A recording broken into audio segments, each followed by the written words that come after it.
Five at the back again. Five at the back again. Listen, I'm going to take it back to the Newcastle game because before that game, in the press, we heard that United will be switching to the four at the back, which we did. We played probably our best brand of football under Amrin that I've seen anyway in a long time. Do you get what I'm saying? And in the next two games, we had Wolves and Leeds. In those two games, we reverted to a five at the back system again. We drew against Wolves at home, playing five at the back. Crazy, crazy stuff. I don't know why we need to play five at the back against Leeds. And then the same thing today. We drew with Leeds 1-1, and we also played a five at the back system. Guys, Ruben Amrin and Ineos are cowards, okay? Because you tell me how we play our best brand of football in a formation that suits the club in terms of a four back, a traditional four at the back.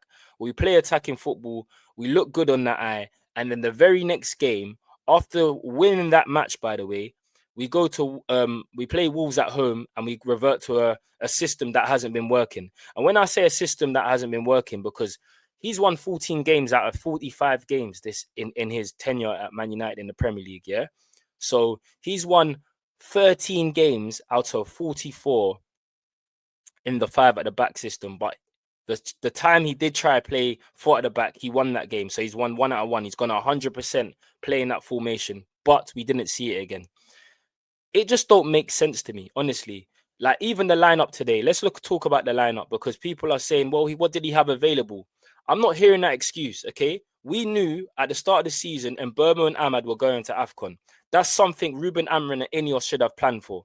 Secondly, we knew also Mount cannot stay fit. He can't play 2 games in a row. So again, this is something we knew going into the season. Bruno Fernandes is the only excuse I'll give him because Bruno's never injured. However, with that being said, when you look at the lineup today, yeah, we had 9 defensive players on that pitch. 9.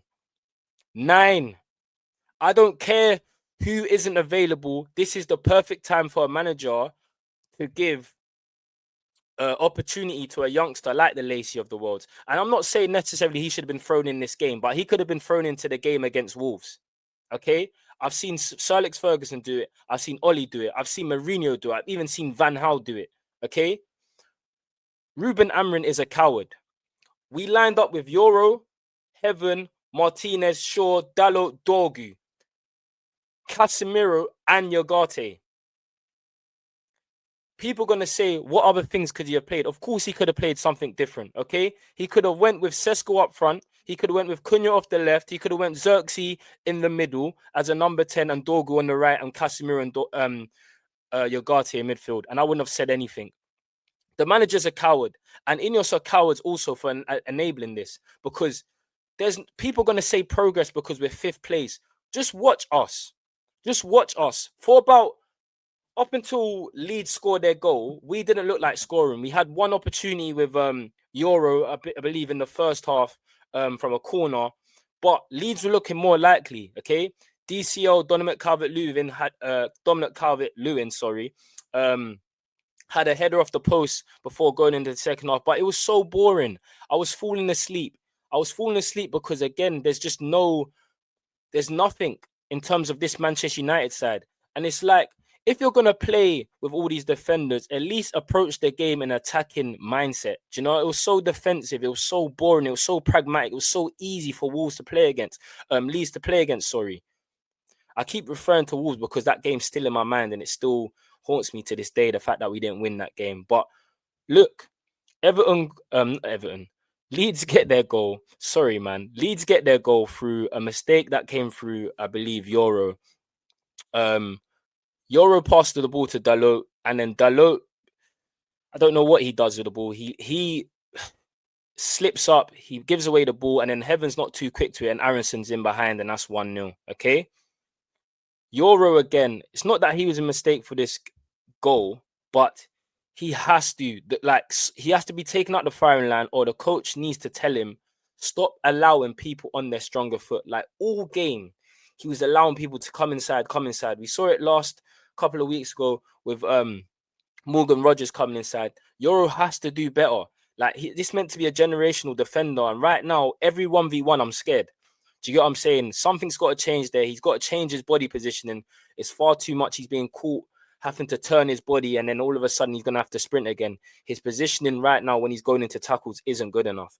But listen, man, seriously, we don't get back into that game if we stay at 5 at the back.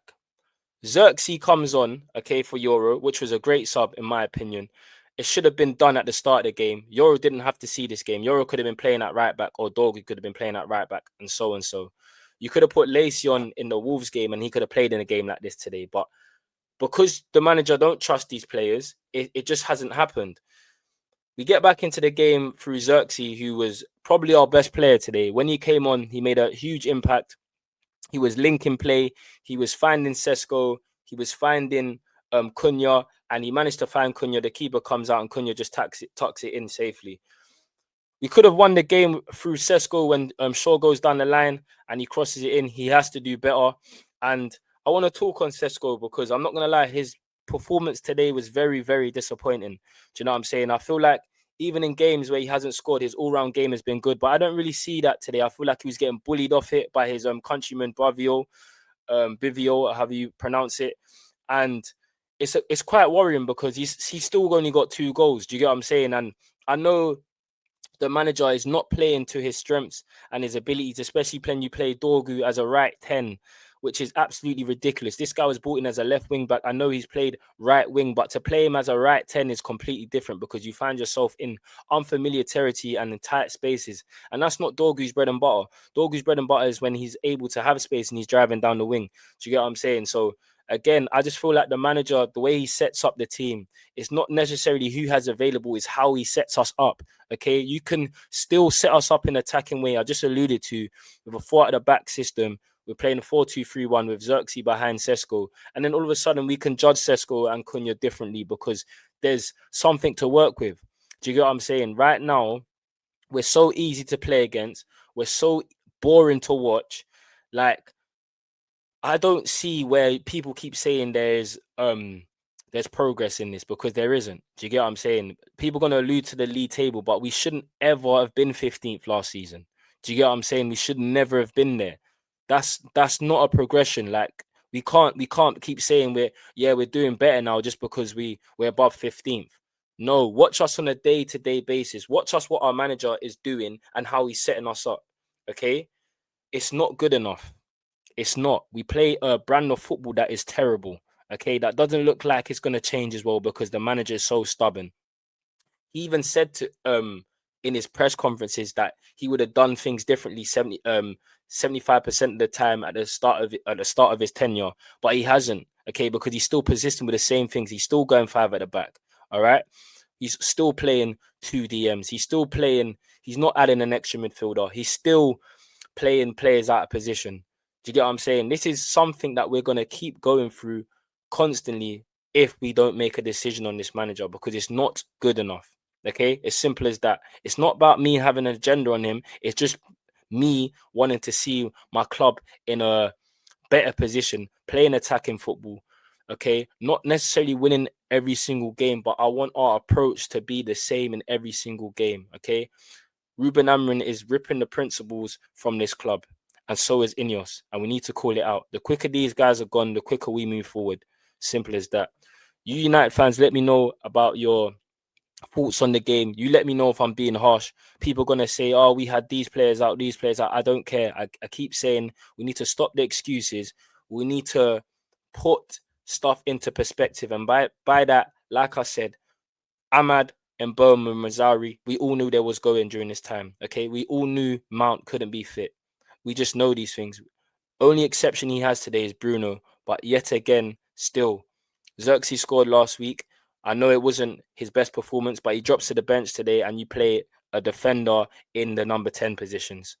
That's all I've got to say about Ruben Amorim and Ineos because, again, this is not a Man United manager. A Man United manager plays with risk, plays attacking football, and he approaches the game to win games, not set up for a draw or a loss. Simple as that. Let me know your thoughts in the comments. I'm out. It's your boy Matchday Shows. Make sure you smash the likes. Make sure you subscribe. Make sure you turn on the notification bell. And I'll see you in the next one. Peace.